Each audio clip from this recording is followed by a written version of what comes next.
What's up, you guys? Setting sail with your dog and a few artifacts on a raft in search of an ancient civilization is a pretty good setup for a VR game. I mean, literally anything could happen. You could encounter a new species or find a hidden treasure or learn the history of the universe. But going into Epyka with those kind of expectations will definitely set you up for disappointment. This isn't Uncharted. Epyka is a super indie $10 puzzle game, but unlike a lot of other really fun, really polished indie games, Epyka just seems to struggle from start to finish. Now, don't get me wrong, the world of Epyka is pretty. Unlike most adventures, it all takes place in or within the caves of a bright, sunny, tropical island. The resolution is sharp enough, and the whole thing runs at a super smooth 120 Hz native, except for when it doesn't.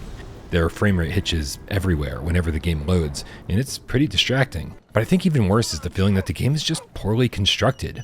Too often, Epyka doesn't let you walk around when you want to. Walking up to a point of interest will snap you into a specific location. I mean, dude, just let me stand where I want to stand. Item interactions feel off. Even petting the dog puts your hand in a weird position. And the puzzles here overall just aren't that great. Don't get me wrong, there's some creativity here, but the good puzzles they included have been done before and done better in VR. And the tedious puzzles had me wanting to quit the game before I even rolled credits. It's not because they were too hard. Most of them were just mazes, which I'm not personally a fan of. They just weren't fun.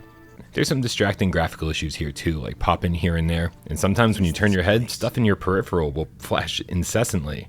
I also experienced a few bugs, like this door that refused to open until I coaxed this ball of light towards it by pretending like I didn't want to leave. And while I'll always love having a canine companion in VR games, Jack plays such a small role in the story and the puzzle solving that I'm not even really sure why he's here, other than giving me a character in Epyka that I actually care about. It's not all bad in the land of Epyka. Like I said, it's only $10, and you do get to go on a 2-hour adventure with a super easy platinum. And the story's okay, I guess, but it's drip-fed to the players through these non-interactive cutscenes, which are kind of pretty, but boring to sit through.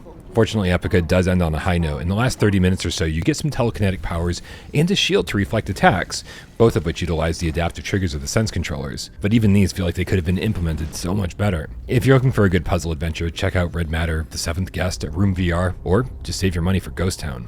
In other words, there are plenty of other great puzzle adventures on PSVR2 already, far more worthy of your time and money. 1 out of 3 paws.